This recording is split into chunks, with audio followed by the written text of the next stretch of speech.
Hi, welcome to installment 3 of my video newsletter.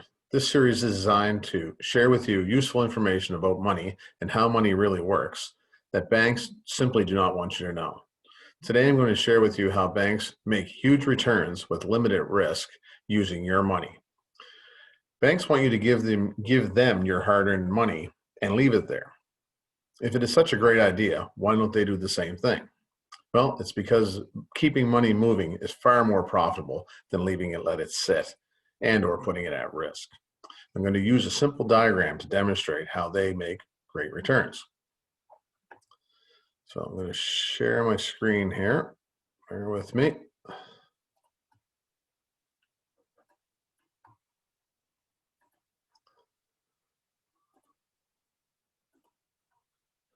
Okay.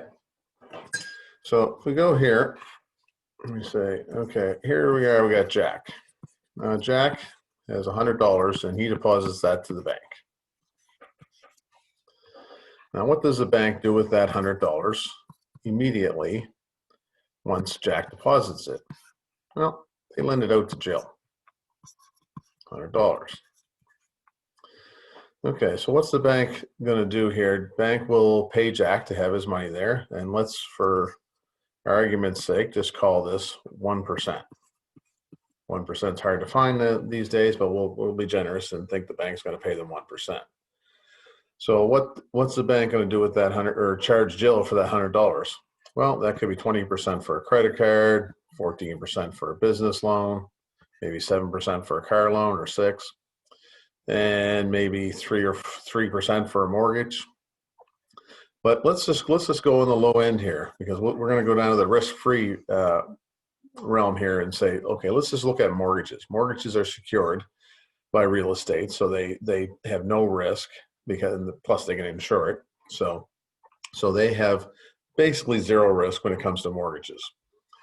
So let's just say they're earning 3%. So coming back to the bank is 3%. Okay, so let's look at what's going on here. So the bank is paying Jack 1%, charging Jill 3%. Now, how much is the bank making on that? Now, at first glance, almost 100% of the people that I ask this question to, the answer is 2%. What is it? Now, if the bank was providing the $100 to Jill, so in other words, it's the bank's money, not Jack's, then 2%, or actually 3%, because that's what they'd be receiving, would be what they would be getting. Okay, or let's just keep it simple. Let's just call it 2%, and they have a cost of, they charge themselves 1% for their money. So 2%. But because Jack is providing the $100, the only thing the bank is responsible for is the interest. So if we break that into dollars, say, okay, so the bank is paying Jack $1 and charging Jill $3. So what is the bank making? Well, 3 divided 3, or a 2%, or that $2 spread is actually a 200% return. Why?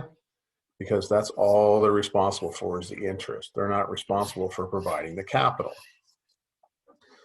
So what's happening here is all the bank's doing is moving money. They take Jack's money, pay him a little bit, give it to Jill, charge her a little bit more, and they get magnified returns. Now, can we do this? We absolutely can.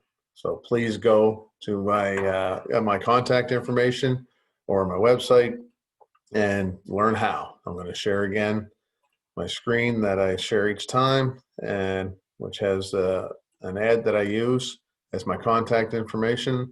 Enhance your lifestyle, increase your wealth. Now, why do banks not want us to have a bank of our own? Well, I just showed you why.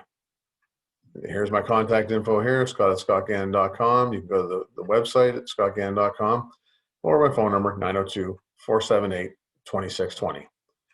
Have a great week and a great month for that matter. Thanks.